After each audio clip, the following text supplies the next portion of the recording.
Euchromatin is tightly packed, so it gets dark stained.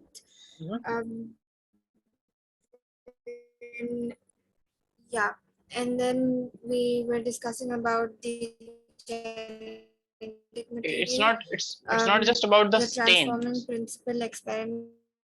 Fatima, it's not just about the stain, right? There is a feature of Which heterochromatin was and done in euchromatin. 1928. Focus I think Fatima's voice is breaking, right? Fatima, your voice is breaking. Euchromatin is loosely packed. Can you hear me? Yes, now I can. Others can hear Fatima? No, sir, it's lagging.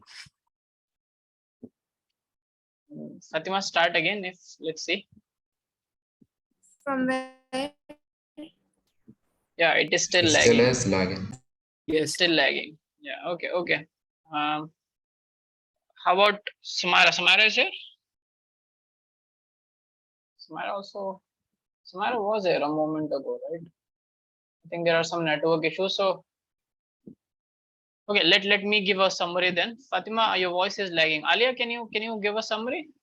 Can you speak up? Is your microphone working today?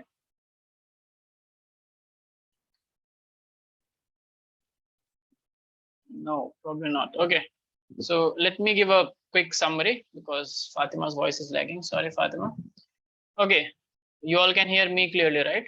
Arpit and Matthew? Yes. Okay, very well. So as I told you, chromatin on the basis of how it is packed to form a chromosome can be described as two types. Euchromatin, which is the loosely packed chromatin, and hence because it's loosely packed, when you stain the chromosome, these areas tend to get stained lighter, so they are light stained. Heterochromatin on the other hand are tightly packed, so they are dark stained. Now because of this tightly and loosely packed regions of the chromosome, what happens is some regions, so you can see that this dark blue region here is heterochromatin. So some region which are heterochromatin becomes transcriptionally inactive, because in order to transcribe a gene, the transcription machinery has to reach that segment of the DNA, right? It's like moving through a very dense forest where you're not allowed to move further. You understand? So that's why if machinery cannot reach the region, then the region cannot be transcribed and hence cannot be translated. So the gene cannot be expressed. So that region is called transcriptionally inactive region, whereas the euchromatin is the transcriptionally active one. Now I told you that this is a good mechanism to control the gene regulation inside a cell, right? And this is the reason, one of the reasons why we can have all different types of cells on the basis of their function and structure, because some cells only express certain genes which other cells do not. And this is a way to control, because all the cells have the same genetic information. Yes, right? Yes, sir. But still they are different in their function and structure. Now then we moved on to study genetic material. So what basically, how did scientists figured out what is the genetic material? Because as a molecule, it could have been anything, right? We did not know that whether it is DNA, whether it is RNA, protein, lipids, a sugar, what it is. So clearly, when the debate started and people started looking for figuring out how to figure out basically what is the biochemical nature of genetic material, in the beginning everyone thought it may be protein, right? Because protein do a lot of important functions. They carry out a lot of important functions in the cell, correct? And we call proteins the structural units of the cell. So they thought that maybe protein is the genetic material. Now in that whole series of figuring out what is the genetic material, the first piece of evidence about genetic material itself, what it does, came from Frederick Griffith. So it's called the transforming principle experiment of Frederick Griffith. And in that, Frederick Griffith used the model system as Streptococcus pneumoniae bacteria. So you know that this is a bacteria, right? You have heard the name Streptococcus pneumonia. It causes pneumonia, the infection, right? Yeah. So there are two strains available for this bacteria. One is called S strain or smooth strain. And the other one is called R strain or rough strain. Okay. Now S strain is lethal because it secretes a mucus coat around itself, which is made up of polysaccharide. And this strain forms smooth and shiny colonies when you culture these bacteria on a plate, culture plate or a Petri plate. So if you know how microbiology is done, you have round plates on which you actually culture bacteria. So bacteria actually grow as colonies, right? Like this. Okay. Now these colonies were smooth and shiny in one strain. In case of other strain, because it does not secrete some mucus coat around it, so these colonies were not smooth. So they were called rough or non-shiny colonies, and hence R strain. And R strain was found to be non-lethal, not virulent. Okay. So he did an experiment where he injected a S strain into a mice. Now clearly S strain is lethal. So when you inject S strain in the mice, it will cause the pneumonia infection in the lungs of the mice, in the body, and the mice will die. Correct? Yes, you understood, everyone? Yes, Then, yeah, then when he injected the R strain into the mice, there was still infection, but because it's not lethal, the immune system of the body will get rid of that and the mice lives. So non-lethal strain. So this was proved. Now he heat killed the S strain. So when you heat kill the S strain, now the S strain becomes inactive because the bacteria is dead. You know, the cell wall is broken, the bacteria cannot carry out its function. So when S strain, which is heat killed, is injected in the mice again lived because there was no infection as such. So the mice lived. Now this was the main experiment where heat killed S strain bacteria alone could not kill the mice. R strain live alone also did not kill the mice. But when he injected a cocktail, a mixture of S strain, which was heat killed, and a R strain, both of them are not lethal, right? Separately, yes or no? Yes, sir. So when you make a cocktail and inject, you should think that okay, the mice should now live, but the mice died.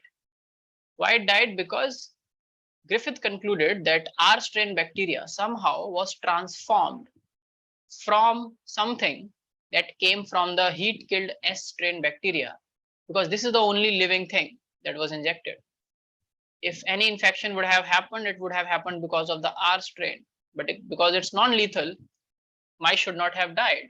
But something happened and it became lethal, which means R strain transformed into S strain kind of bacteria, and that happened because of a genetic material transfer. So he actually proved that genetic material actually can cause physical and physiological changes in an organism if transferred. And this kind of transfer is called a horizontal transfer because it's not happening in generations, it is happening in the same generation. Okay. Now the next, but what this experiment did not tell was that what is the biochemical nature of the genetic material. So the biochemical nature was still to be found. So these three scientists, Avery, MacLeod, and McCarty, did an experiment where they took the same heat killed S strain bacteria from whom the R strain was concluded to be transformed. So they purified all the biochemicals, proteins, lipids, carbs, DNA, RNA from the heat killed S strain, and they checked it one by one which of them is responsible to transform the R strain. And they discovered that only DNA from the S strain caused the R strain to become virulent. As a proof of principle, they also used enzymes which degrade certain biochemicals like proteases to degrade protein, lipases to digest and degrade lipids, RNAs to digest RNA, and DNases to digest DNA. And they saw that only in the case of DNase treatment, the transformation was inhibited. Rest other enzymes did not have any effect on the transformation. This did not allow the transformation to happen. This again proves that DNA is the main reason. If you digest or degrade the DNA, transformation will not happen, right? So they concluded that DNA is the genetic material. But because of the way this experiment was being conducted, many biologists of the time did not accepted the results, or did not were not convinced, basically. Okay, so there has to be some more robust experiment done which can give a foolproof reason to believe that DNA is the genetic material. So that experiment came from Hershey and Chase, which is known as the unequivocal proof that DNA is the genetic material, where they use bacteriophages. Now these are viruses that kill bacteria. Bacteriophages are very simple because they are viruses. They have a protein coat marked here in black, and they have a naked DNA sitting inside without a cytoplasm or cell organelles. And what they do is, when they infect the bacteria, they literally drill a hole in the bacterial membrane and transfer its genetic material inside. The protein coat stays outside. So they took advantage of this radioactive labeling, where in one medium they cultured the bacteriophage in a medium containing radioactive sulfur. Now the only sulfur available in that media was radioactive, and sulfur is present in proteins. So basically, over time, all the proteins of the growing phages will be labeled by radioactive sulfur. In medium 2, they use radioactive phosphorus that labels the DNA. We know that DNA has phosphorus. Now, phosphorus is not present in proteins and sulfur is not present in DNA. So it is a very specific labeling. You understand? Then all they had to, sorry, you can still see the screen, right? Then all they had to do was to let these two different kind of phages cultured in different media infect the bacteria, then blend the culture to remove the phages that were attached to the bacterial membrane, and look for the signal for radioactivity where it is coming from. Now, in case of protein labeled culture, the signal was coming from the supernatant where the viral particles were present, and not from the cell. But if genetic material was injected in the cell, the signal should have been coming from the cell if protein was the genetic material. But protein was not the genetic material. DNA was. So in case of phosphorus labeled, you saw that the signal, the radioactive signal, was detected from the cells, the sediment, and not from the supernatant. This proves that what was injected by the viruses in the bacteria was DNA as the genetic material. Now this gives a proof which you cannot, like, it's a unequivocal proof, right, which cannot be debated. Now, after finding this, later on it was also found that RNA also acts as a genetic material in some viruses. For example, TMV, tobacco mosaic virus, and QB phage, bacteriophage. These two organisms, along with a few more, have RNA as their genetic material. And now the obvious question is, what should be the criteria that a genetic material should follow as a molecule, as a what should be the characteristics? So first is, whatever should be the genetic material, it should be self-replicative. It should be able to make its own copy. Now protein fails at this first step itself. It is not able to make self-replicate itself. Like from one protein you cannot make another protein. Proteins have to depend on RNA, right, and ribosomes. Clear? So if a genetic material is not able to self-replicate, it will not be able to make its copy when the cell is dividing. Yes or no? Yes. Makes sense, right? Yes. Second, it should be chemically and structurally stable. Third, it should be able to allow slow changes like mutations to happen in it, which is very important for evolution. And fourth, it should be able to express itself as Mendelian characters, because Mendel told all about this genetic material without knowing that what it is. But he proved that it gets transferred in a certain manner. There is a what do you say, a trend how it gets transferred from one generation to another. So it should be able to express itself in Mendelian characters. Now this is where we ended, and today we have to start from DNA versus RNA debate, because we know that both of them can act as genetic material. So the first question is, on the basis of these four characteristics, okay, let's start with stability first. So tell me,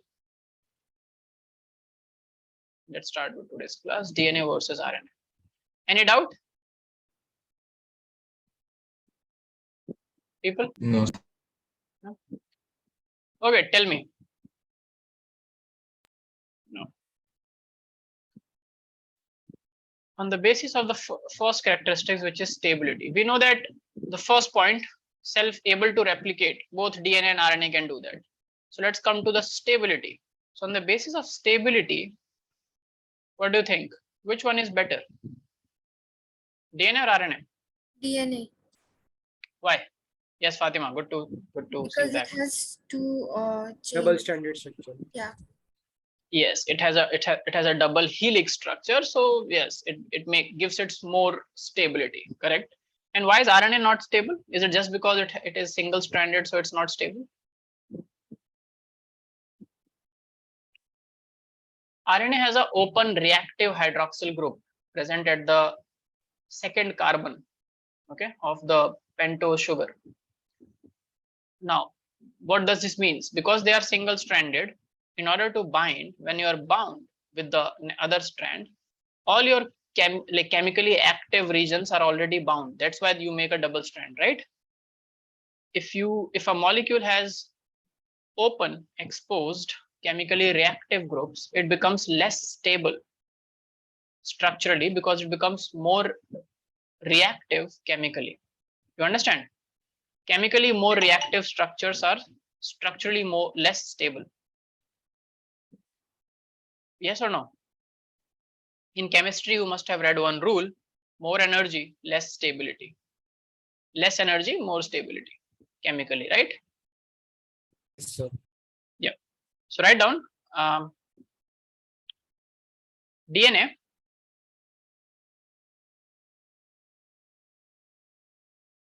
being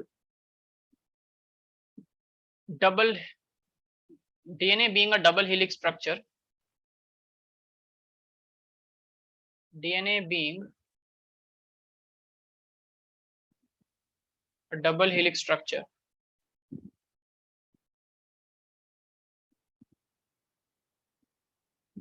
is chemically less reactive.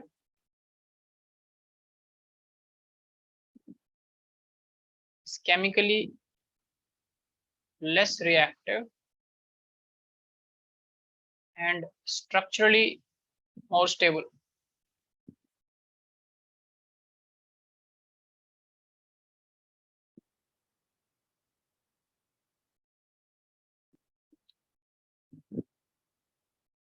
Okay. Second point, RNA has a reactive group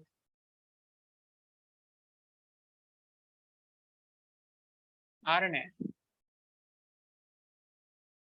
as a reactive group. In the bracket you can write 2' hydroxyl group at the 2 carbon. Second position, there is a hydroxyl group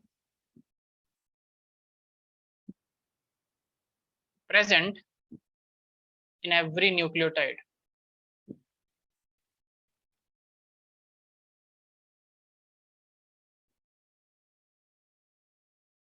In every nucleotide,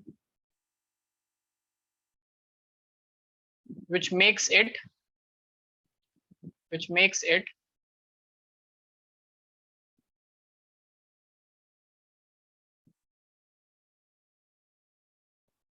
more reactive,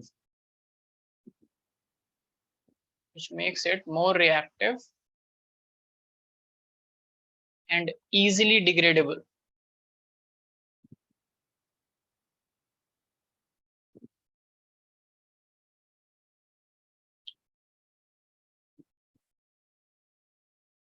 Yes.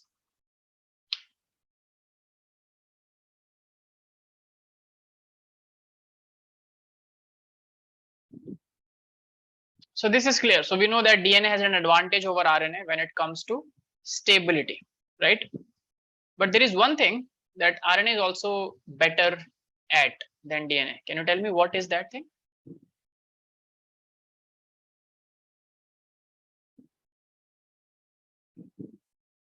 What is the thing at which RNA is better? Making proteins. Yes, something called transmissibility, like transmission of the information, right? Or I can say you can write rate of mutation also. So one thing is rate of mutation. What mutates faster? What can you think can mutate faster? RNA. DNA or RNA? RNA. Yes. Why RNA will mutate faster? Because it has the OH group. Because it's more reactive, simply. So when you are more reactive, you undergo more reactions and something can go wrong and you can get mutated a little. When you are more stable, conserved, you do not react, then chances of something getting wrong is less, right? So rate of mutation, write down. Both DNA and RNA can mutate. That is true. Okay. So both DNA and RNA can mutate. But RNA being chemically unstable, but RNA being chemically unstable,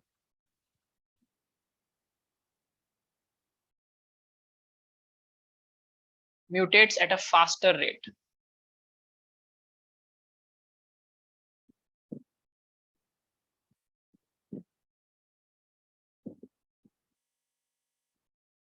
What does it mean? What does it mean to the systems which have RNA as a genetic material? Like the viruses that we talked about above, tobacco mosaic virus, QB bacteriophage, they have RNA as their genetic material. So what does it mean to them? They can mutate faster than any other organism, right? Yes, sir. Yeah, so you can write down organisms having RNA genome or cells with RNA genome, basically they are viruses. Organisms having RNA genome have a shorter lifespan and they mutate faster.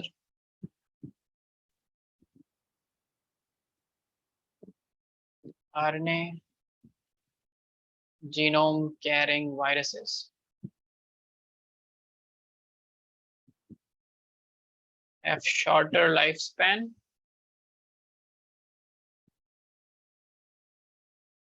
and mutate faster. This is one reason it is difficult to get rid of viral infections. Anyways, like viruses mutate faster, but in case of RNA viruses, it becomes even difficult. You understand? Luckily, many RNA viruses do not infect human. So we have been spared in nature. Okay, now talking about protein synthesis. So as Fatima was saying, in the central dogma, we know that from DNA we make RNA, right? And from RNA only we can make proteins. If we try to make a protein directly through DNA, this is not possible, right? Because the machinery for protein synthesis has only evolved around RNA. Okay, so you can write down third point, the protein synthesis machinery. The protein synthesis machinery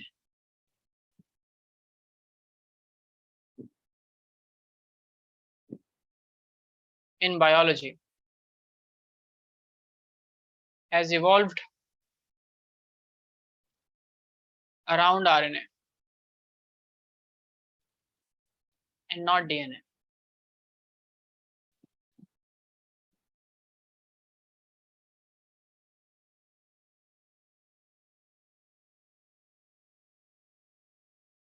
RNA can directly code for proteins. Write down. RNA can directly code for proteins, whereas DNA has to depend on RNA to make proteins. Correct?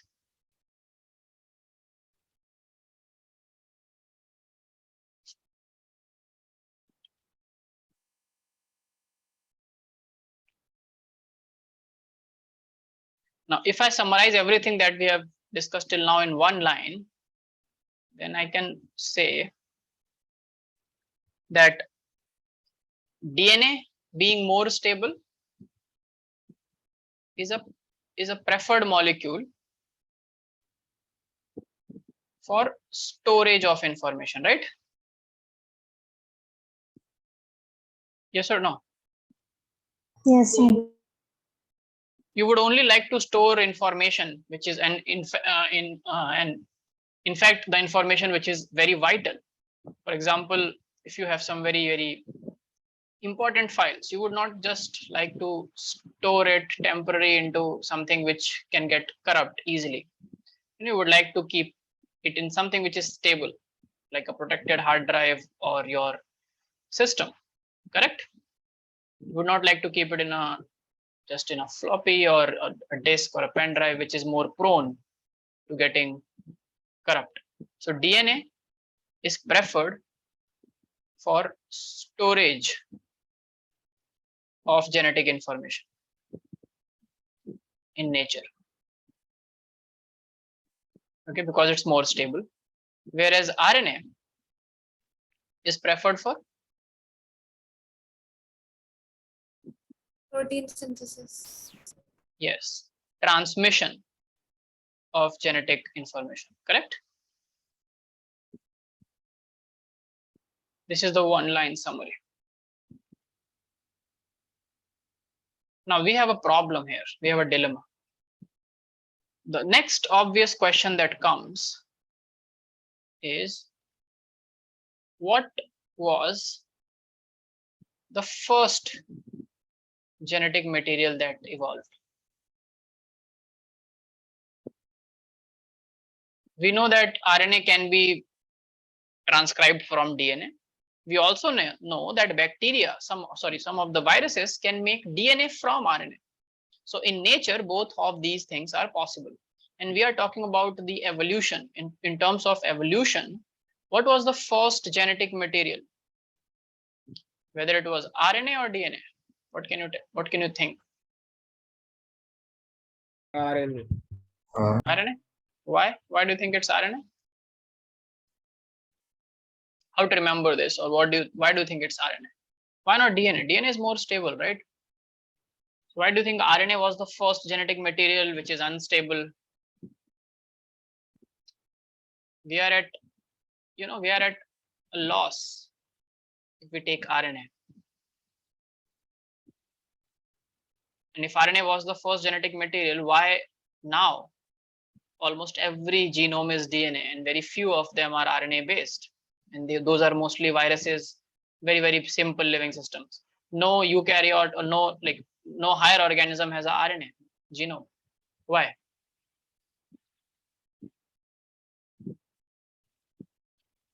Any idea? You come up with ideas, Evolution. Right? Yes, evolution is what we are talking about, but evolution is not magic, right? You cannot just put whatever you don't understand why this happened. Evolution is just a series of logic where we have proofs that this happened because this is the logic behind it. Evolution is not magic, it is logic. So why do you think RNA became the first genetic material and not DNA? Why not DNA as the first genetic material? Because the central dogma then will be very clear. From DNA, RNA evolved, and from RNA, proteins evolved. Just a simple central dogma like we studied today. Don't just believe things because they are written in your NCERT. That way you will just be a good memorizer of facts. And there is a problem with those who memorize science, that memory, you do not have a memory like a computer. Human memory is very plastic. That's why, how are we, which is better, we or computers? If I ask you this, before going to RNA and DNA debate, which is better, a human brain or the core processing unit of a computer?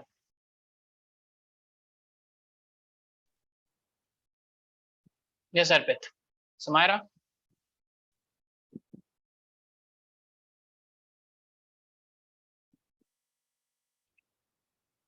Arpit, Samira,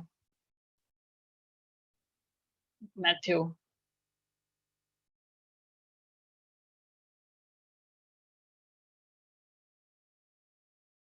No idea which is better, our own brain or the computers? Computers. Computers are better. Yes. Why? They can do more advanced things that our brain can't really do. Sir, But- they are like more accurate than our human brain. Yeah, but then how did computers came into existence?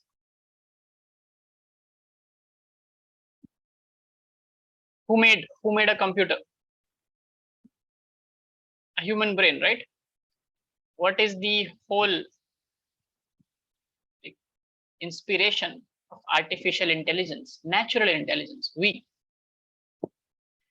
But if you say better, if I ask you the question better, you could have asked me back, in what context? See, if you come to the processing power, like how much information per second you can process, of course, it's a computer, right? If you come to asking about storage, memory storage capability, of course, it is a computer because it can store tons of data as it is for even for every, like for hundred thousands of years without changing it. Whereas our memories, our information, whatever we remember, either we forget it or it get, tempered, right? So we cannot store things as it is. But if I ask you, can a computer system do things like producing hormones, controlling other organs, keeping a system alive? Brain, apart from just storing memory and making memory, also give rise to behavior. Can it make you? Can a computer feel emotions like us? No, sir. Yes, Fatima. No, sir. No, right? So if you come to this point, that in what terms, then a human brain in many terms is better than a computer if it's not just about the storage or the processing part of it. What that about is- the robot made by Elon Musk? Elon Musk has, I don't think he has made a robot as of now. There is one Is- robot, no? You're talking about that chip? That chip, Yeah, like yeah, he ship made or ship. a chip, CHIP. The Okay. What is the chip about? no, it was something like he was like trying to create a chip that he could put it in the human brain and do some like complicated things. I Yeah, kind of yeah. forgot what it was, but Yes, sir. I yeah. also read about that. So anything you put in human brain is, just going to give something to humans that humans don't need, in my opinion. See, you cannot beat billions of years of evolution by a chip. You can create chaos for some time. But anyways, like you all know that there's a very big debate going on between artificial intelligence, how much we should allow the computers to take over, right? Artificial intelligence is something where the machine keeps evolving, keeps learning from the experiences. But the point is the sense of judgment. How will you give an artificial intelligence the sense of judgment, the morality part of it? Because many things are just moral. We are morally bound as humans, so we do not do a lot of things which are in our capability. We just do not do it, right? Like for that matter, coming to using a human's capabilities, we can do a lot of things, but we don't do it. But when a machine can do a lot of things, will it not do it because the machine can just know that, okay, it's not apt or morally correct at the moment? Or will it just do it? So that part is debatable.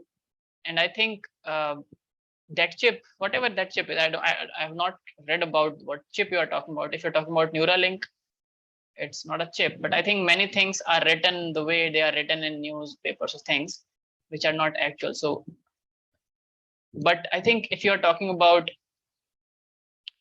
Okay, I got something from Fatima. That's called. Oh, you're talking about Sophia. Sophia is not created by Elon Musk, actually. First of all, Fatima, this is actually a humanoid. There are many humanoid robots which are capable of playing chess, which are capable of doing many things like walk or even like play football. There has been robots that can play, means they can assess a ball coming towards them, they can tap it, stop it, kick it. So that is Yeah, the new requires. World Cup is gonna have semi-assisted offsides, right? Yes, right. So the point is, but semi-assisted offsides is because of a robot that can just move on the sideline and can keep a good laser precision, because human Yeah, eyes, yeah. it is just VAR, a little fancy VAR, because VAR takes time. So the referee sometimes gives, it's just like you have to go to a VAR to match the line of the Yeah, last yeah, player exactly. with the It's to laser. like keep the accuracy on point Yeah, because not instead of, but with that, you will also have a sideline robot which will just keep moving with the last man. yeah. Yeah. So that's quite easier, but we are talking about something at higher cerebral level. Sophia is one of those, and there are many such robots. Just one moment. Yes, let me come to resume shares. Thank you, Fatima, for that information. But again, the point is, when we're talking about better, a human brain is capable of doing things. It has evolved through millions of years of evolution and hurdles going through species to species, and today what we are is a result of survival of the fittest and natural selection, right? We can reciprocate at least, let's say, even if 80% of that in a machine, but still it will not be as natural as a human brain, right? Human brain is capable of doing a lot more than a machine can ever do, actually, but it can create chaos for some time, of course. So, sir, Okay. like that type of robot which can like feel emotions or react to it, so that is not possible. That is possible because emotions can be programmed. Emotions are nothing but how our hormones work in our body. If you can hormone coded in any computer language, then you can have emotions coded in computer language. But this is the point, like how much can we code sympathy, empathy, jealousy, anger, love, hatred in machines? And even if we code it, what kind of flexibility we can impart it to machines to realize? Then this is a whole set of issue where we are going to synthetic evolution now. This is a part of evolution. So the next chapter that we'll start is evolution. So probably let's keep some part to discuss and debate there. Okay, how about that?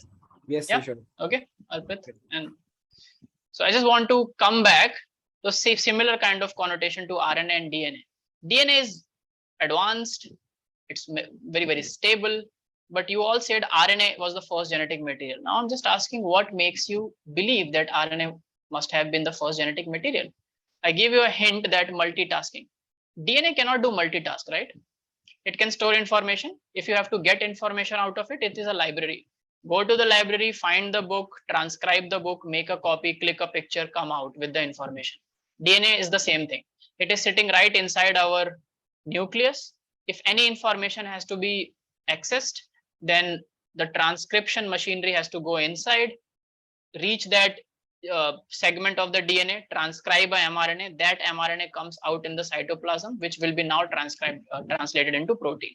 Yes. Apart from that, DNA cannot play different roles. But RNA, write down, RNA was the first genetic material. You are all right. RNA was the first genetic material because it's not a specialist. It is jack of many trades. And I always give this analogy to my students that suppose life, when it started, it was like a big enterprise, a company that's going to start off. So if you are going to start a company that you believe can be sustainable and can survive and can pick up, in the beginning, what kind of employees you would like to hire, because you will have limited funds, you will have limited resources. So would you like to hire, like right from the moment, expensive specialists, or you will go with something which can multitask? For example, I come up with my CV and Fatima come up with her CV, and I am a specialist. I say that, see, I'm a manager, I'm a good manager, I have a experience of managing things from last 20 years. And Fatima says, okay, I can manage things pretty well. I can also look for your accounts, and I can also do marketing and strategy related things. So whom will you hire in the first initial stage? Arpit. Multitask. Yeah, Fatima, she speaks for herself. She's like, hire me. And that is what life also does. You know, to begin with, you need a system which is economically less, energy taking, and also can do many things. So RNA was the first genetic material because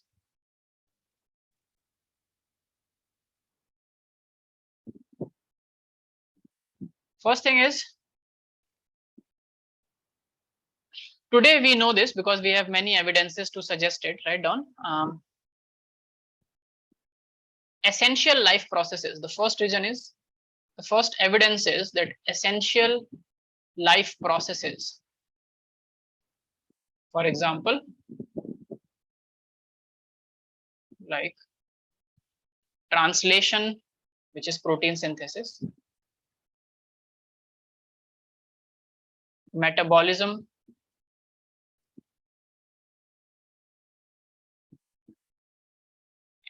and splicing. I'll tell you what is splicing later on, just write it down. Splicing happens in the RNAs. Splicing, etc., has evolved around RNA. So this is the first evidence that tells that even if DNA was not there, RNA could have done these things in the cell. Second evidence or second reason is RNA is multitasking. RNA can act as a genetic material. It can also act as a catalyst. You know what is a catalyst? It increases the reactions. Speed What of do you mean by Increase the rate of reaction. Yes, it makes the reaction more feasible without special conditions, right? Suppose like we have enzymes which are catalysts. In biology, enzymes are basically catalysts, right, for biochemical reactions. Every enzyme makes that. So catalysts are those which do not participate in the reaction as the reactants, but makes the reaction more feasible, right? Or increases the rate of that reaction at that given condition. So RNA can act, right down, as a genetic material and or as well as a catalyst molecule.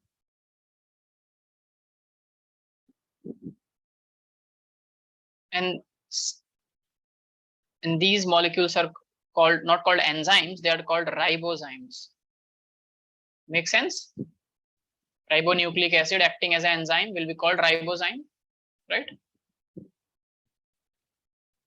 But how do we know that it acts as a catalyst? Because still, even today, in our own body, there are some important biochemical reactions which can only be catalyzed by RNA and not by proteins. Enzymes are proteins, ribozymes are RNAs. Is it clear, everyone? Yes. So just write down, there are some important biochemical reactions. Continuation of the second point, there are some important biochemical reactions even today in living systems. Even today in living systems that are catalyzed by RNA and not by enzymes, protein enzymes.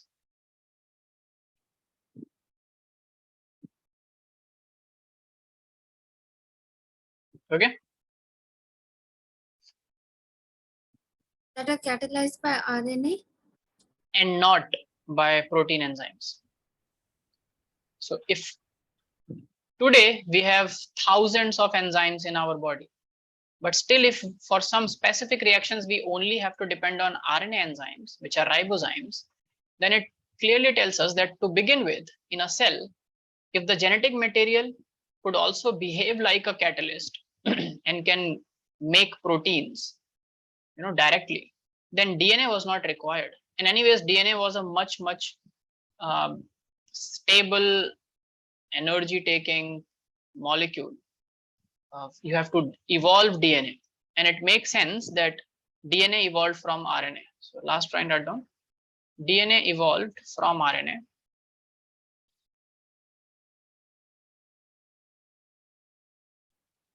Over time, as RNA was unstable. So this thing, that RNA was the first genetic material, it's known as the Rna World Hypothesis. So you understand, if they ask you what is Rna World Hypothesis, you have to tell that this hypothesis suggests that RNA was the first genetic material, and at one point of time when early life was evolving, when the first living cell evolved, then it was all RNA based. There was no DNA there.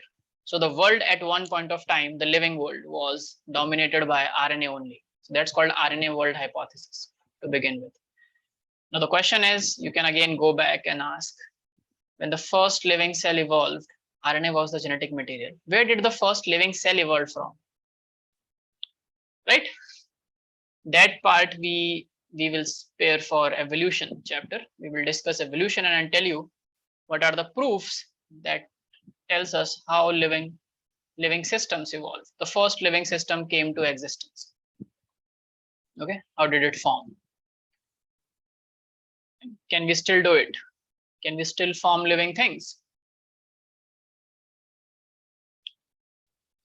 Is this written? Is this clear? Yes. Yep. So RNA versus DNA, this whole debate is clear to you? No doubts?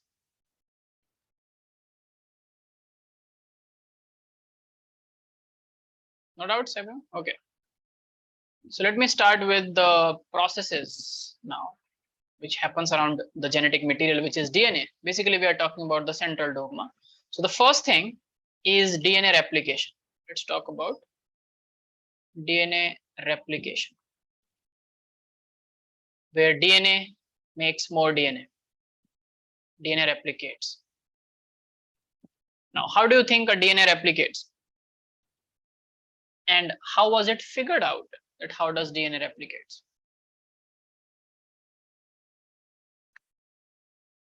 Now, Watson and Crick, who gave this double helix structure, who proposed the double helix structure of DNA. If you are talking about the DNA structure, the first thing that will come to anyone's head is the question that if this is the structure, this structure should also be able to explain how the DNA replicates. So when they propose the double helical structure of DNA, they immediately also proposed a mechanism or a scheme that how this double helix structure can replicate. Okay, and actually, when in their writings they have written that, while proposing this mechanism, it has not escaped our mind that you will be asking the next question: how does it replicate? How DNA makes more DNA? When a cell divides, both the cells have this genetic material. So how does it happen? So for that, this copying mechanism of genetic material was proposed as semi-conservative DNA replication. So this is the mechanism. Can you infer something by the word? Semi-conservative DNA replication. This is the scheme. What is semi-conservative?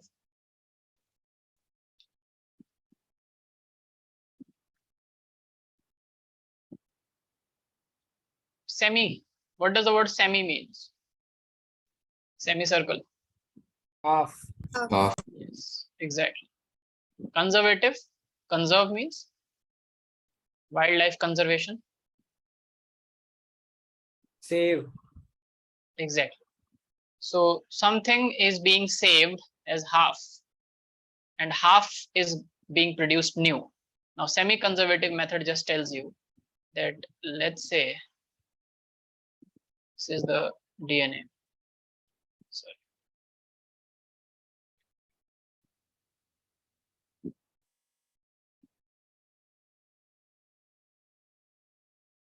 Let's say this is the DNA. So they said that a DNA molecule opens up.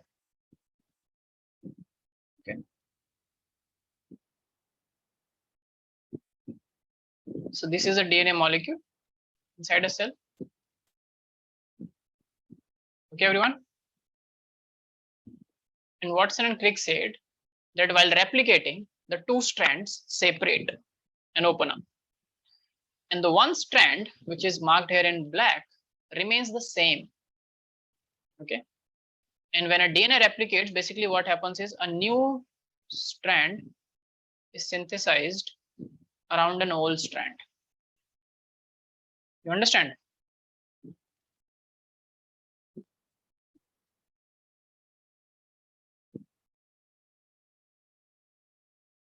Complementary strand is synthesized. So DNA is not synthesized completely new. Yes. So when the DNA like opens, sir, where do the nitrogen bases go? Like they break or something? What does happen? These are the nitrogen bases. They are protruding inside. They just separate from each other. There is a hydrogen bonding in between, right? Yes. So DNA opening means the hydrogen bonding breaking. Half of the nucleotide chain, which we have studied in the beginning of the chapter, if you remember that, Yes, sir. that separates. Okay. Okay, sir. Yeah. So that's why I'm making these things. You can say that this black thing is here. So these are the nitrogenous bases protruding inside from the backbone, and the other strand is synthesized around it. So if you see, this was the parent DNA, helix. And when the two, from one DNA, when two are formed, in every DNA, half of the, like one strand is from the parent only, right? Yes, sir. Only one is the new. So this is the newly synthesized strand. And this is the parental strand, which is known as template strand.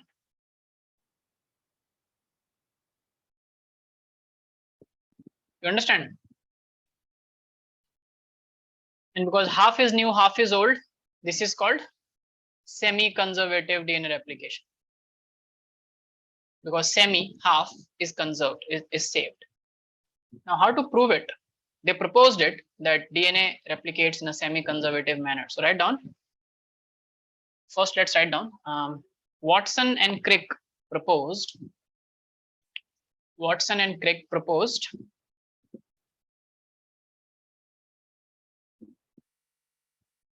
that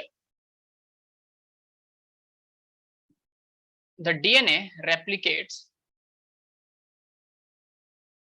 The DNA replicates in a semi-conservative manner. In a semi-conservative manner, where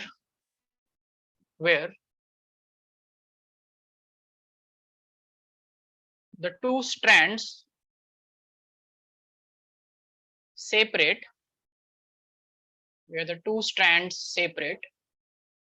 and act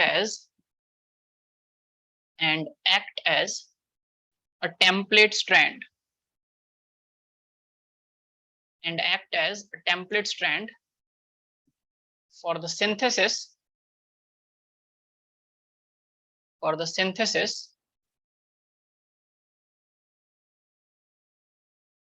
of new complementary strands.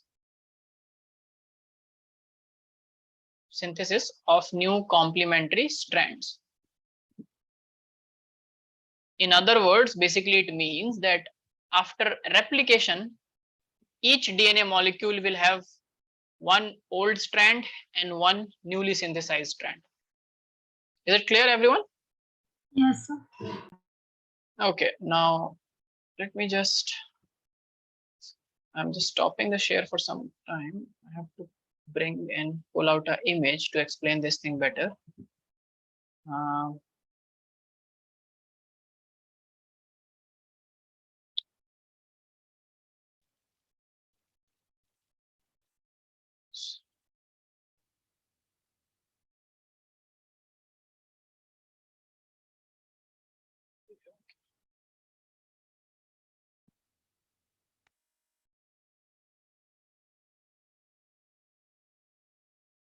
Can you all see the screen, people?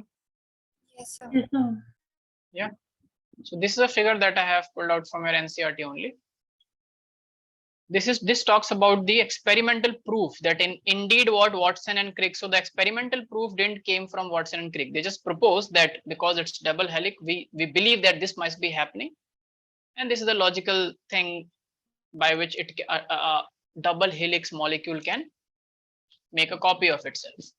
But what was the proof? So write down the experimental proof. The experimental proof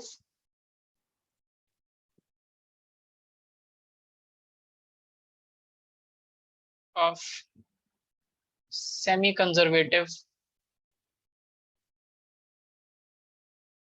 DNA replication.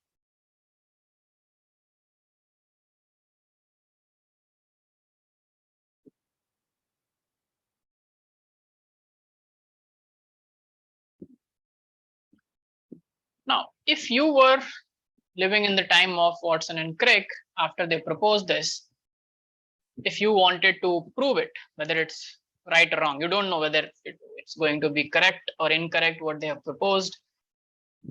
But if you have to test that logic, how will you do?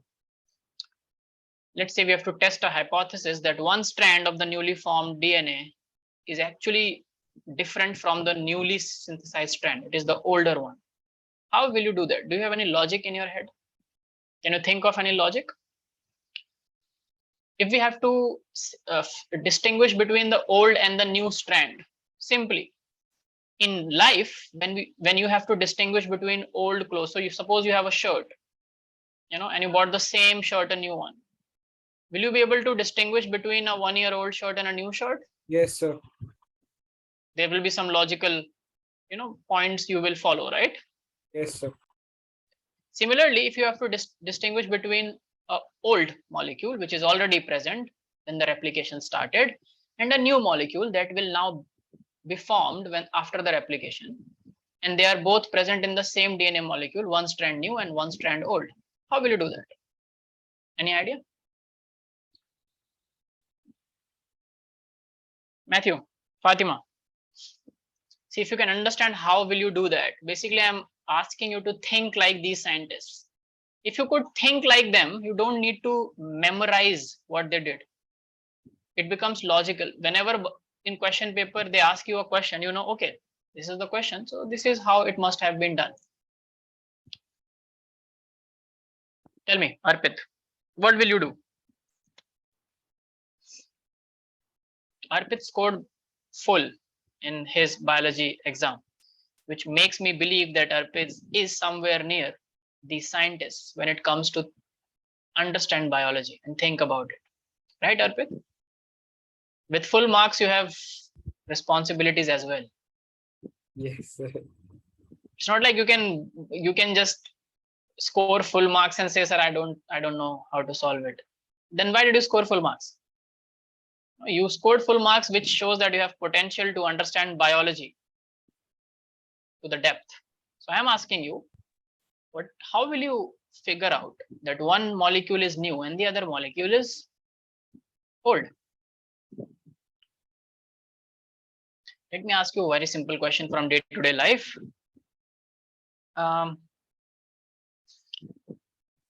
You and your sibling are making something identical, but you still want to differentiate between what you made and what your sibling made.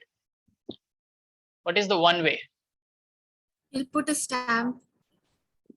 Exactly. See, when it comes to daily life, all of you are logical and you are problem solvers. Why do you hesitate in biology? Why you hesitate when it comes to subject science? It is either you will be wrong, right? That's the worst thing that can happen. If you give me a wrong answer, that's completely fine. That's a part of science. We all give wrong answers. Even in research, when I currently do research, we make hypotheses, we go to the lab, we test our theory, and we realize by the end of the day or by the end of the week or by the end of the month, depending on the length of the experiment, that okay, this didn't work out, the hypothesis we made was wrong, so let's make another hypothesis.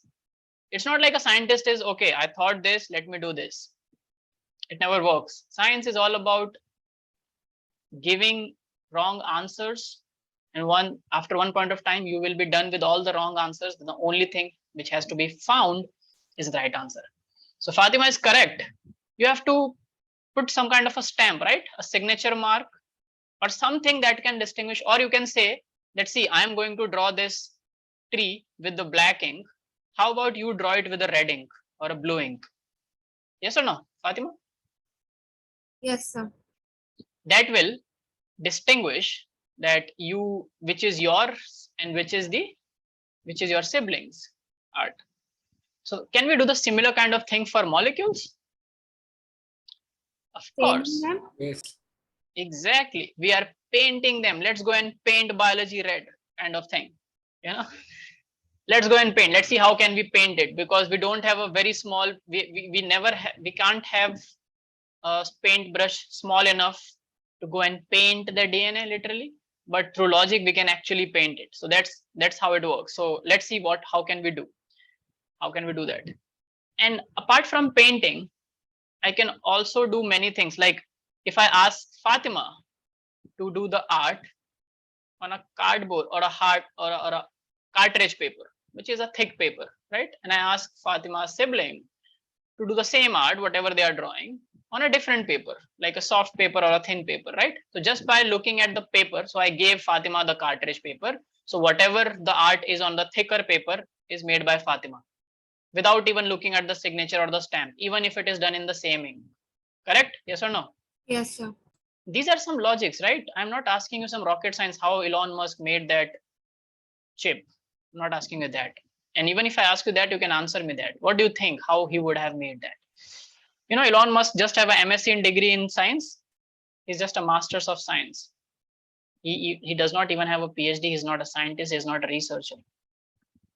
He's more of like a entrepreneur, a techie businessman, but he understands things, and that's enough. Like Arpit has scored full marks, and that's enough to understand biology. Okay, so don't hesitate. Come up with these answers, even if it is absurd, according to you. Nothing is absurd in science. It's either right or wrong logically, and in both you will get to learn something. So if we cannot paint it, we can make some difference on the basis of which we can distinguish both the strands. Now this is exactly what these two scientists, Messelson and Stahl, did. So write down. There were two scientists, one who shares the first name with Matthew. His name was Matthew Messelson. How do you feel, Matthew? Pretty good. So Matthew Messelson. It's great to share a name with another biologist. Exactly. See, he said another biologist. I like that. It's not like with a biologist, another, I am one. So he's just a senior one who figured out how to distinguish between two molecules. Good for him. I'll figure out something else. So Matthew Messelson and Franklin Stahl. This should be the spirit. Otherwise, biology becomes boring. If you open your NCERT and start reading at these things, by the end of the chapter, you will sleep. I will not be able to read NCERT. But when you discuss these things with students or with your peers, it becomes very interesting. So Matthew Messelson and Franklin Stahl, around I think in 1958 they did it. They thought, what if both the strands can be labeled separately? No, it was a good idea. Now they thought, how can we label a DNA strand without, perturbing the DNA synthesis? Now, what is DNA made up of? The question comes. So whenever a scientist starts any kind of research, they go to the fundamentals. They open their NCRT, like you are opening your NCRT, and they go to the fundamentals. So they went to the structure of DNA proposed by Watson and Crick, and they realized that DNA synthesis requires phosphorus. Similar kind of thing was done by Hershey and Chase. Remember just above? What did Hershey and Chase do? Hershey and Chase thought that DNA only has phosphorus, proteins have sulfur. So let's mark DNA separately. Let's make all the phosphorus available to the bacteriophage radioactive. So when bacteriophage will make its DNA, the only phosphorus available will be radioactive. So it has no other option than to take the radioactive sulfur. And it is not toxic. So it will take it, make its DNA, and we will be able to see the DNA because it's radioactive. Like we can see the radium in the dials. Radium is a radioactive material, right? It's a radioactive element. There are many naturally occurring radioactive elements that in the light, they trap the light energy, and in the dark, they radiate it. That's why they are called radioactive. You understand, people? Yes, sir. So simple logic. Now here also, Matthew and Messelson and Stahl, they thought, let's label it. But this time, let's not label it on the basis of radioactivity, because you cannot distinguish between. Whatever it has to be the same element. Okay. In that case, it was sulfur and phosphorus. Here, they chose nitrogen. Now, nitrogen also has radioactive isotopes, but instead of using radioactive nitrogen, they used a very simple thing. They used a heavier, so one is N14. You know that? Nitrogen 14. This is the normal nitrogen element. Okay. 14 is the atomic number of nitrogen. You know that? Periodic table? Yes, Yes, sir. sir. There is another isotope of nitrogen. What are isotopes? Isotopes. Isotopes are? Okay, figure out what are isotopes. I can at once. There is one N15 which is called a heavier isotope of nitrogen. Okay, heavy isotope of nitrogen.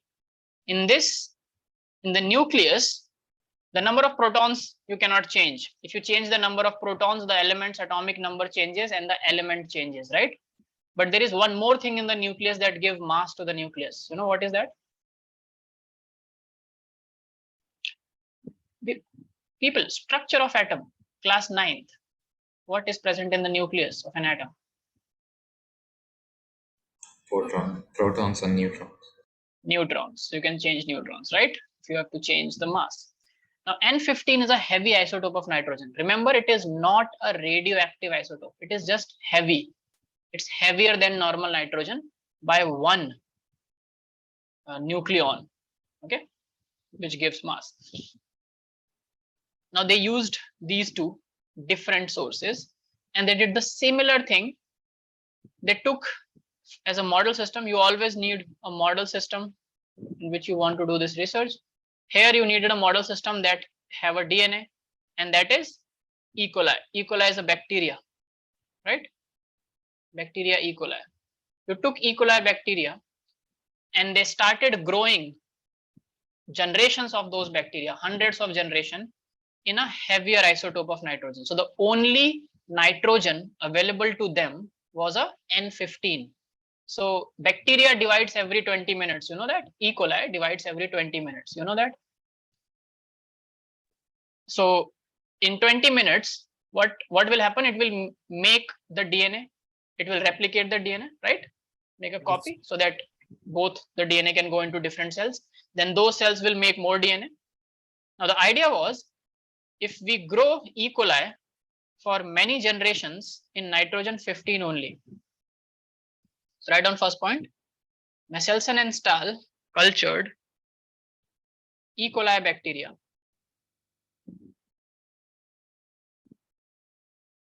for several generations.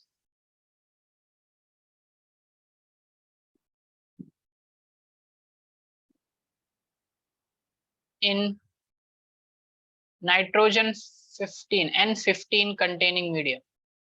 Now nitrogen has to be present in form of some molecule, right? And you know that bacteria are chemotrophs. Class 12th, class 11th, second chapter, classification of organisms. 5 kingdom classification, the first kingdom, kingdom Monera. Remember something? Use your computer brains.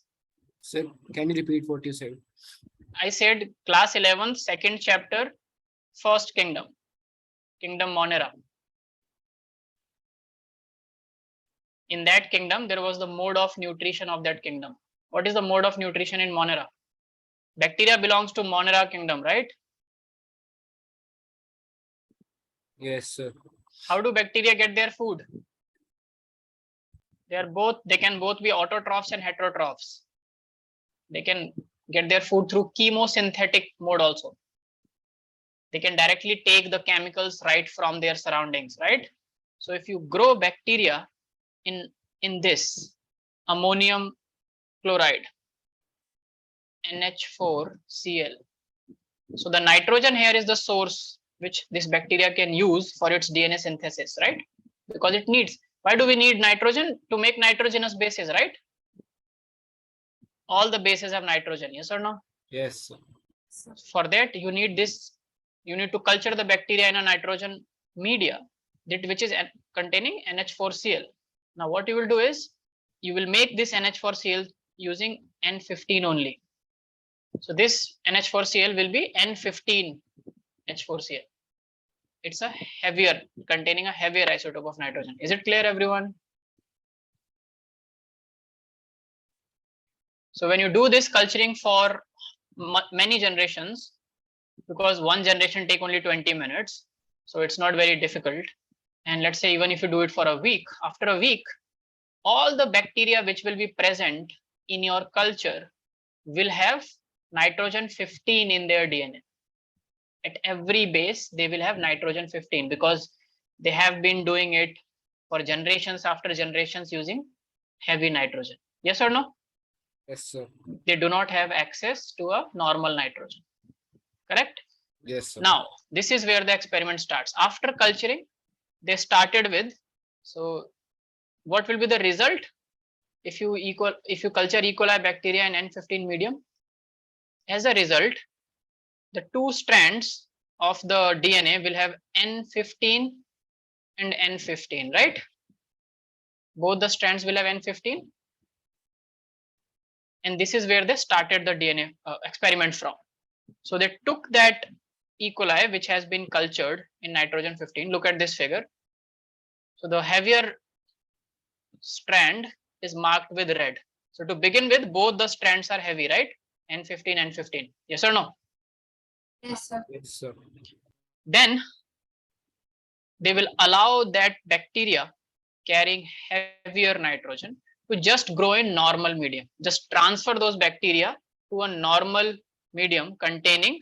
So this medium contained N15 NH4Cl containing nitrogen 15.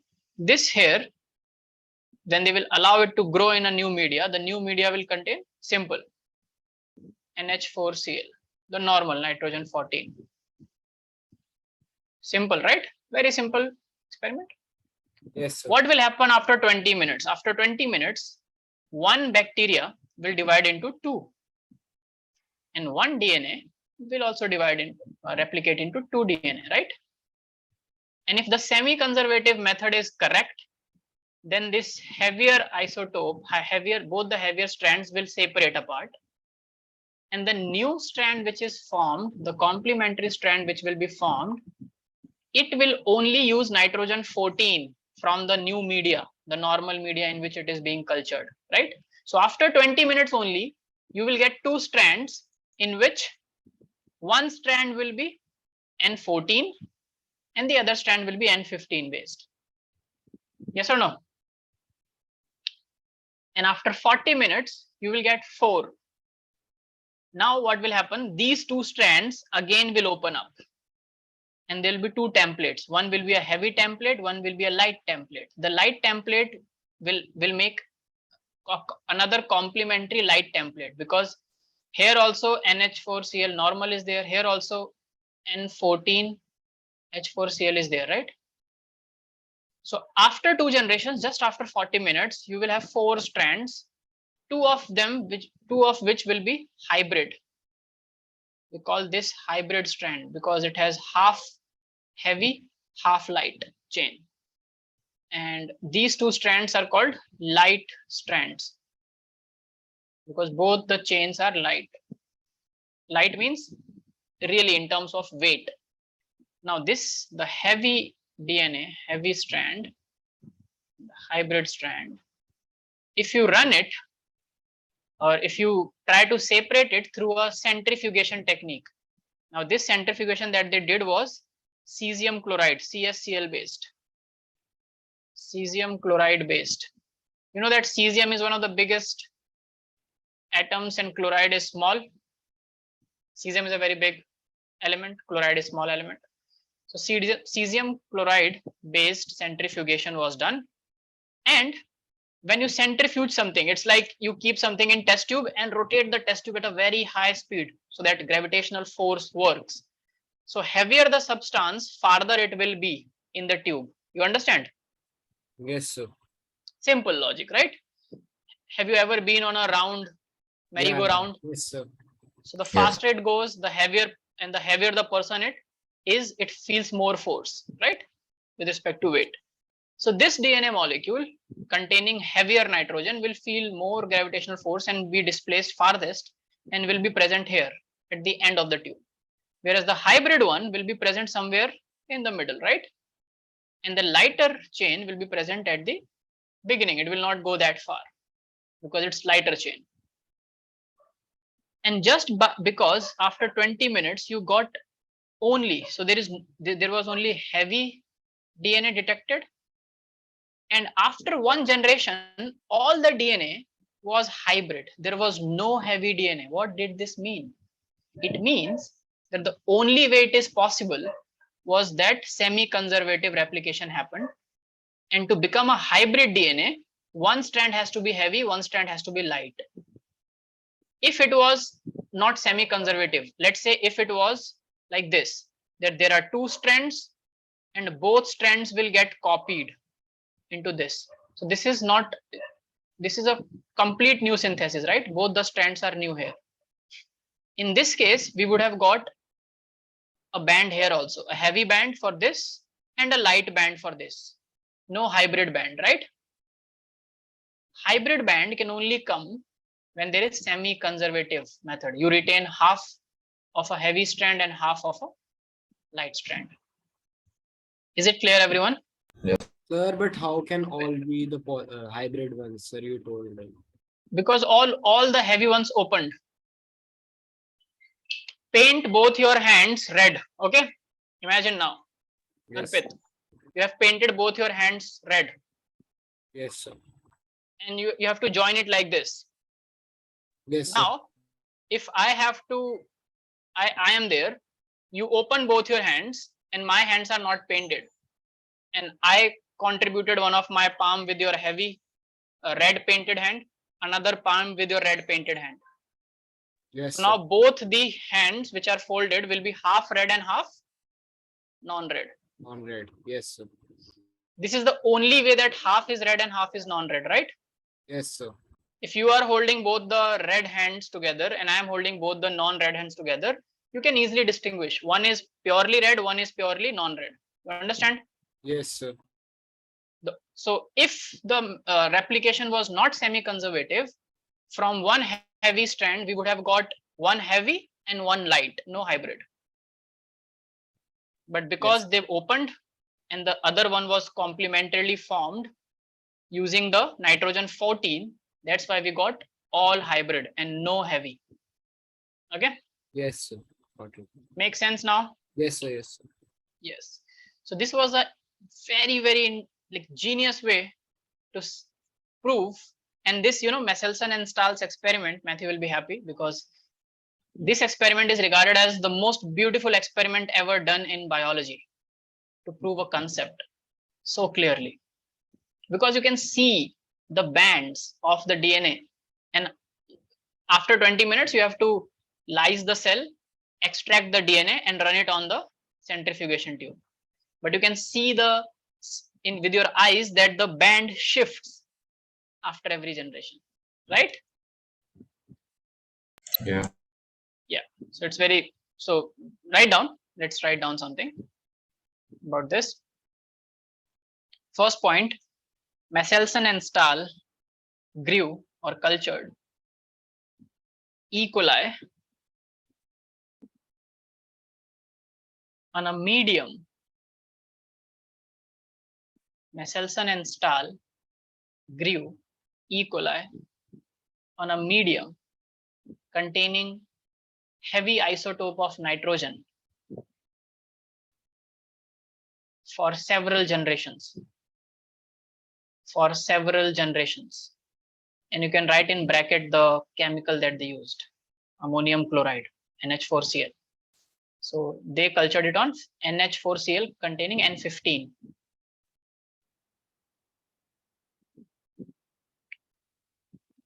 Second point,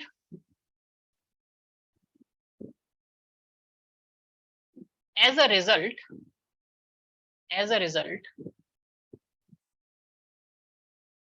N15, nitrogen 15 got incorporated. As a result, nitrogen 15 got incorporated in all the DNA of all the bacteria. So can you explain the point again? Repeat the point again. Second one, as a result, nitrogen 15 got incorporated in all the newly synthesized DNA.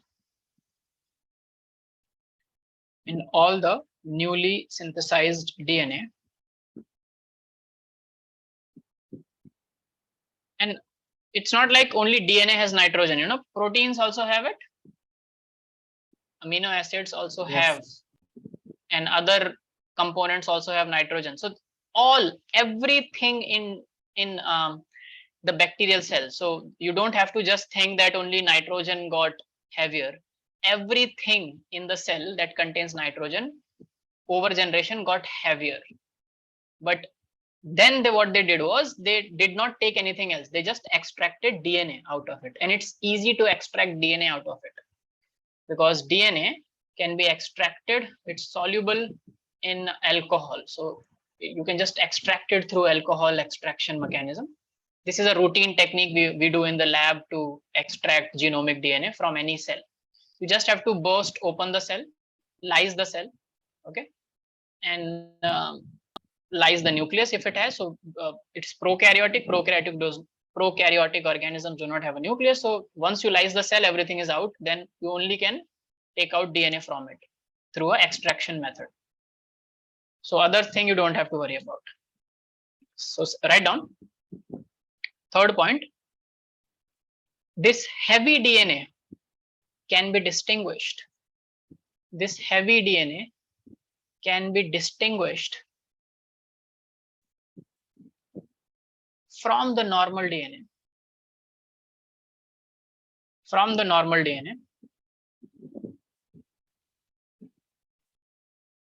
By cesium chloride based centrifugation. By CSCl based centrifugation. These are some points on which they ask you in NEET, nitty-picky details. Cesium chloride based centrifugation. Because this centrifugation is done on the basis of density gradient. Heavier the substance, denser it will be, and it will go further in the tube. Now, next point from where the experiment now starts. They then allowed the bacterial cells to grow in a medium. They then allowed the bacterial cells to grow in a medium containing normal nitrogen, NH4Cl with N14, containing normal nitrogen, and took samples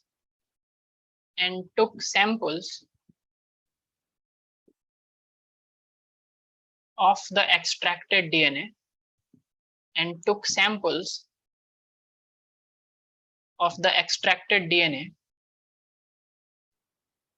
after every cell division. So can you repeat the current point? Yes. Okay. Where did I start from? They allowed the bacterial They allowed, cells to yes. They then allowed the bacterial cells to grow on a medium containing normal nitrogen and took samples of extracted DNA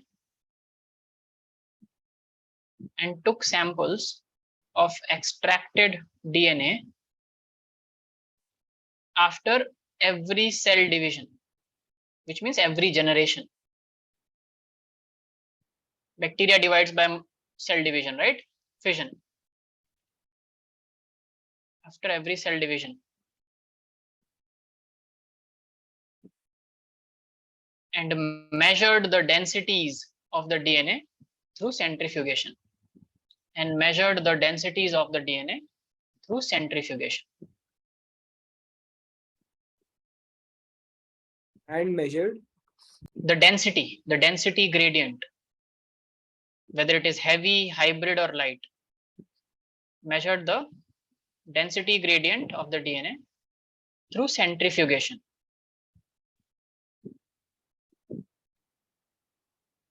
Next point, they found that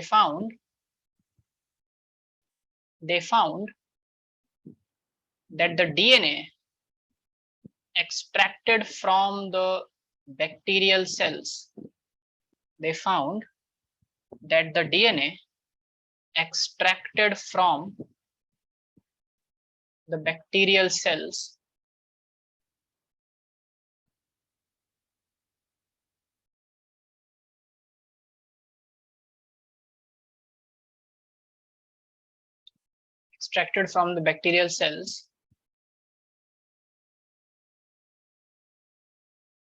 after the first generation,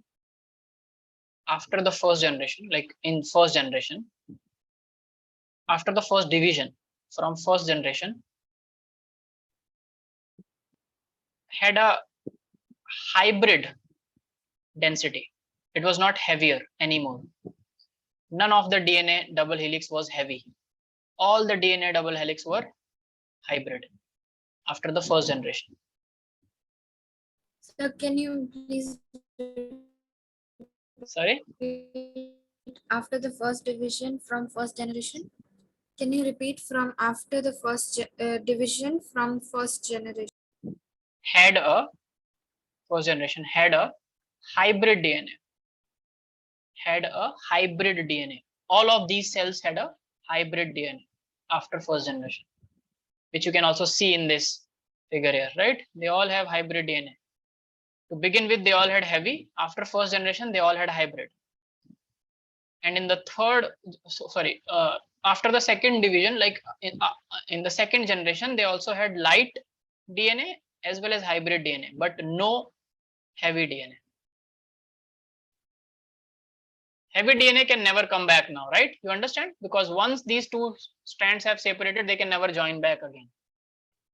Until and unless you give them again a heavier nitrogen containing media. Yes or no? Yes, sir.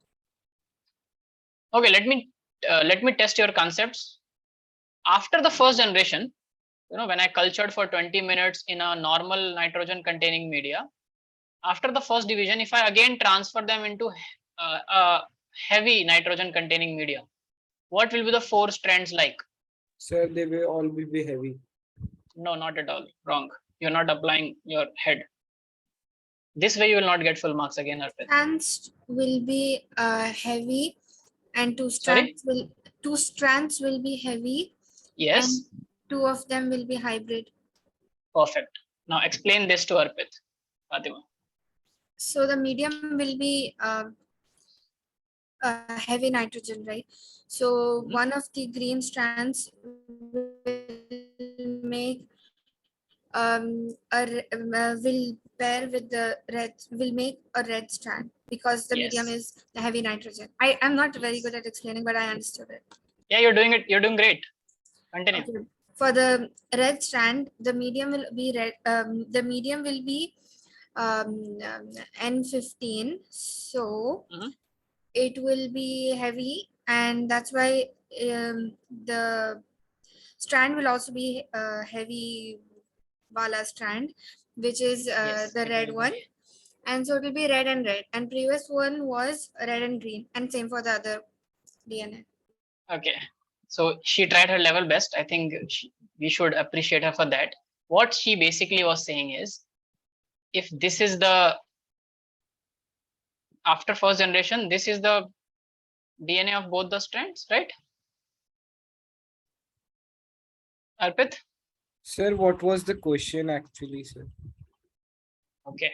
The question was Sir, that I after thought, the like, I heard the after the question. first generation, if I again shift the bacteria containing these DNA strands to a heavy nitrogen containing strand, what will be the 4 strands like? Sir, I thought that this heavy DNA is placed in the N15. Sir, the first one. Heavy. Yeah, this. We, I thought. yes, we are doing that only. We are only allowing it to grow in N15 after the first generation. But see, this was the parent. Then this became the first generation, right? Because we allowed normal nitrogen. Yes. So this happened. Now, if I again shift it to heavier nitrogen after the first generation, what will happen? Simply, this strand here will again open up, right? Yes, sir. So one of the strand will be green. Keep saying yes, people. Yes, sir. And one will be red. Same here. Yes, this will also open up. So one will be green, one will be red, right? Yes, sir. For red, I have to also choose red, no? Yes, this is what Fatima was trying to explain. Yeah. But we are only allowing it in nitrogen 15 now. So all the new DNA will be red only. Red. Yeah. So if you again shift it, you will get 2 heavy strands and 2 hybrid strands. No light, right?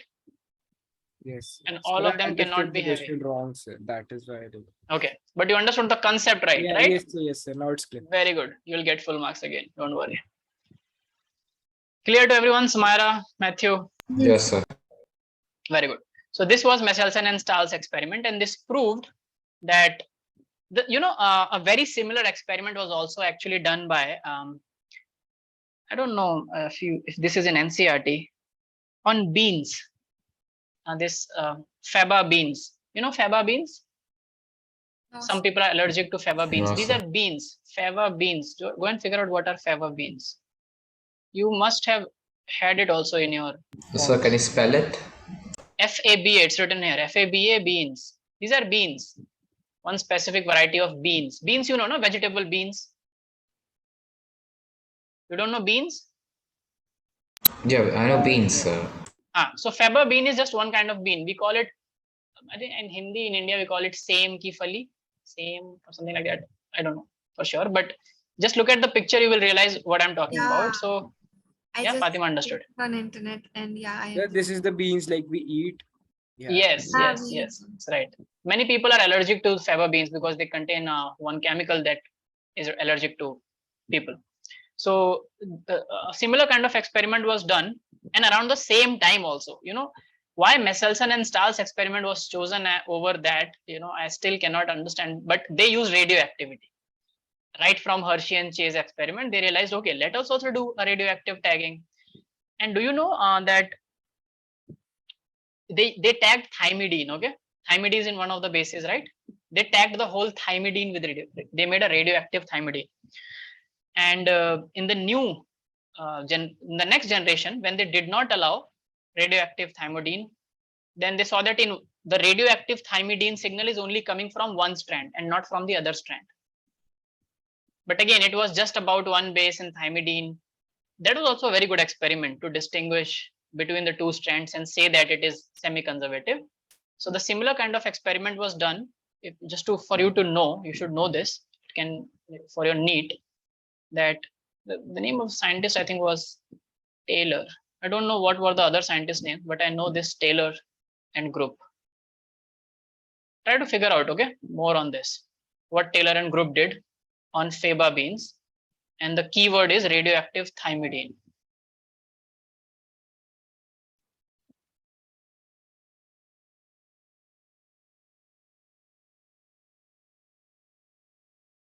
Okay, which is a nitrogenous base.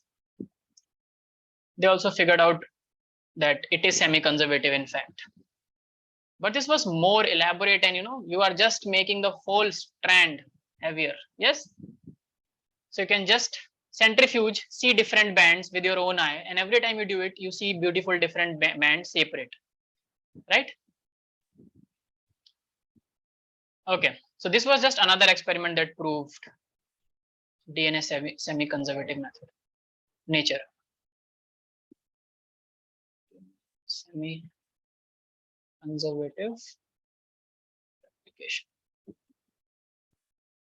Make a star here. Go and find more about it as a homework. And if you can, try to read the experiment. If it is there, I'm sure it must be there on the internet. And figure out which one do you prefer. And I'm sure you will see that this one is better, right? Simple and better. Okay, cool.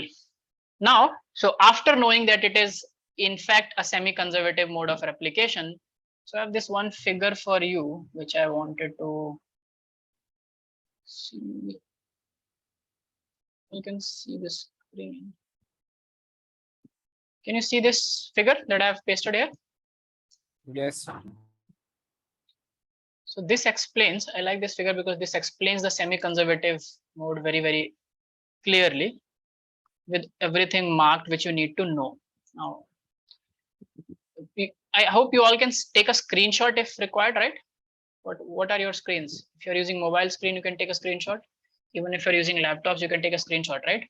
So let me explain this and then you take a screenshot. So see, this is the DNA, right? This is the parent DNA. Okay. Understood, everyone? DNA is coiled. Look from this to this direction. You can see this is the DNA, which is coiled, double helix structure. Yes, sir. So first thing that you have to do to open the two fragments, I very easily just told you that the two fragments separate and the new fragment is formed, but it's not that easy. First you have to, if something is coiled, you have to uncoil it, unwind it, right? In order to open. It's just like ropes. Have you seen ropes? Ropes are just like helix, multiple helix together. So to open every strand separately, you have to unwind it, because if you open it when they are winded, it creates tension on one side, right? And then it does not open beyond that. Do you understood what I'm talking about? Can you explain again? See, this is a rope, right? Let's say this is a rope. Rope is also a helix, right? Multiple fibers together bind. That makes a rope, if you have seen a rope carefully. So to open every strand separately, you have to unwind each strand, right? Yes. And remove it. If you just try to stretch it, open it without unwinding, it may open from here to here, but it will create a lot of tension in this region, right? It will be very tightly wound in this region. You understood what I'm trying to say? So with patience, you have to first unwind the DNA. You understand, everyone? So this is what this enzyme, this molecule, basically, look at this. This is an enzyme called topoisomerase. Topoisomerase helps in unwinding it first. And after that, there is another enzyme called helicase, which keeps opening the two strands. So this unwinds and it another thing keeps open. It acts like a zipper. You go forward, unwind it, and then open it. Go forward, unwind it, and then the zipper open it. And when it gets opened, there are two strands produced.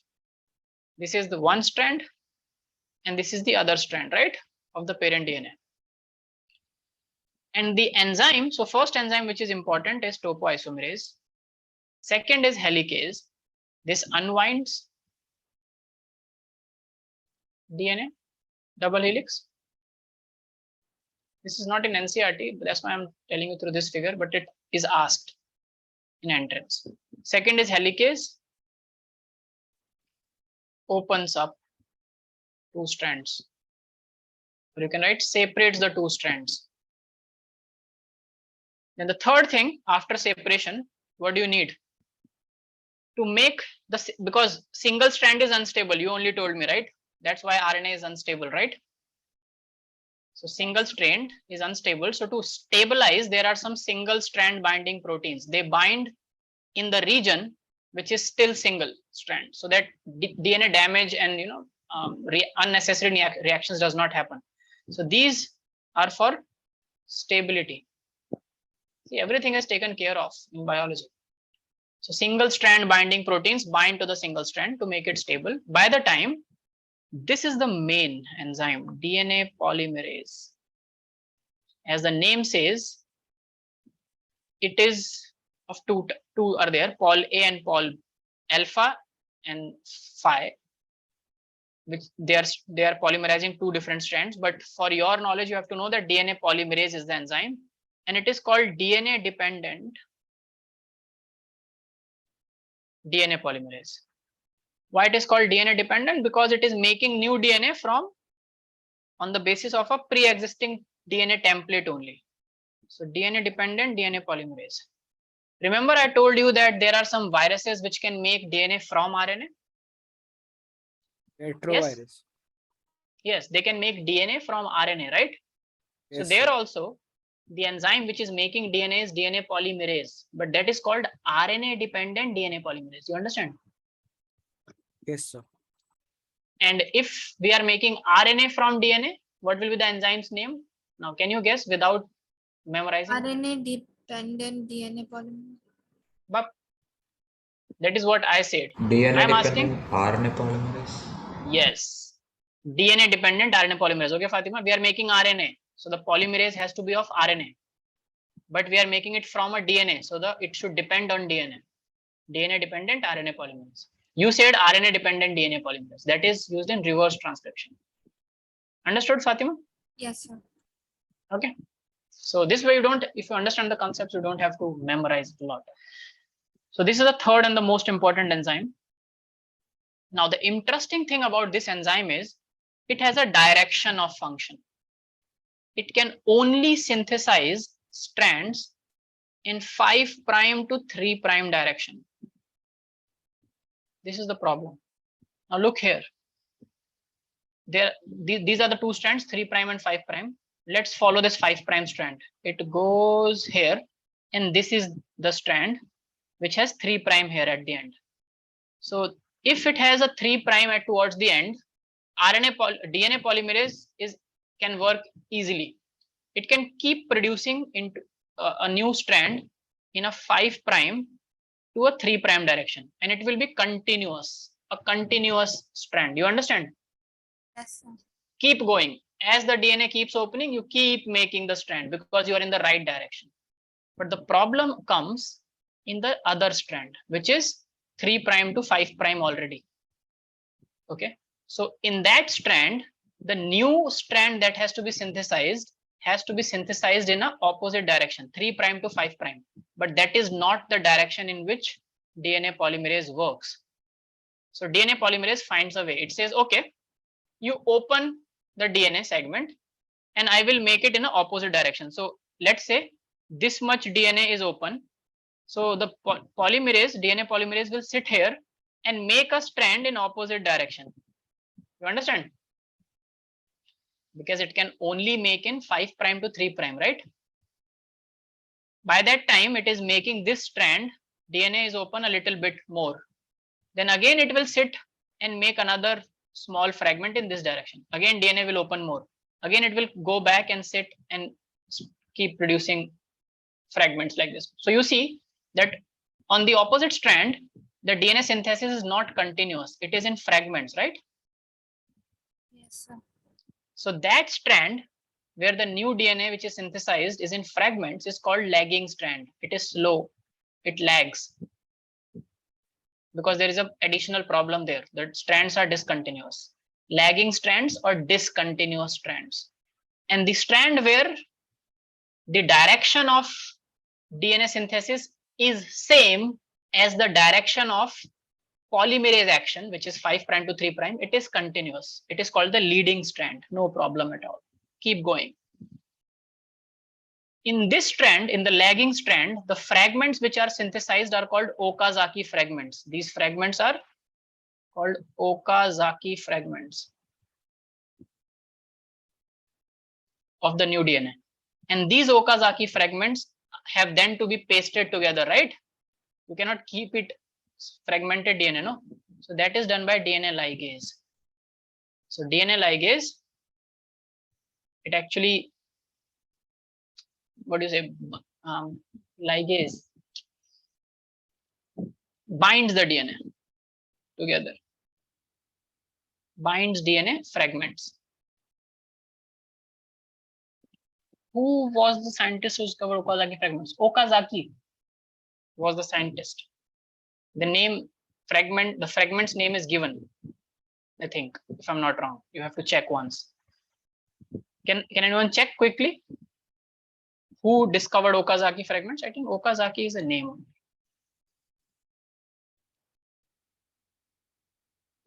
Fragments were, good question actually. Discovered by.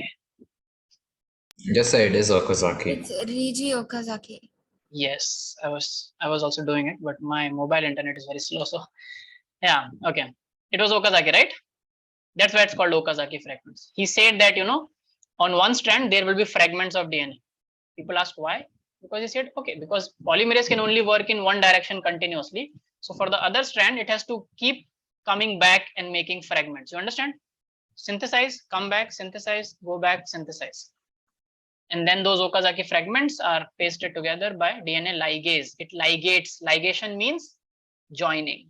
It joins the DNA fragments. The word ligase or ligation means joining. Okay, very good.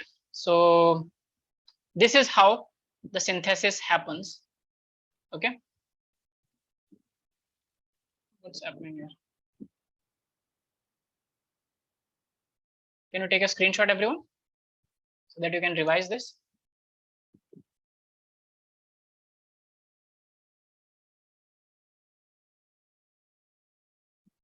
Let me know when you're done.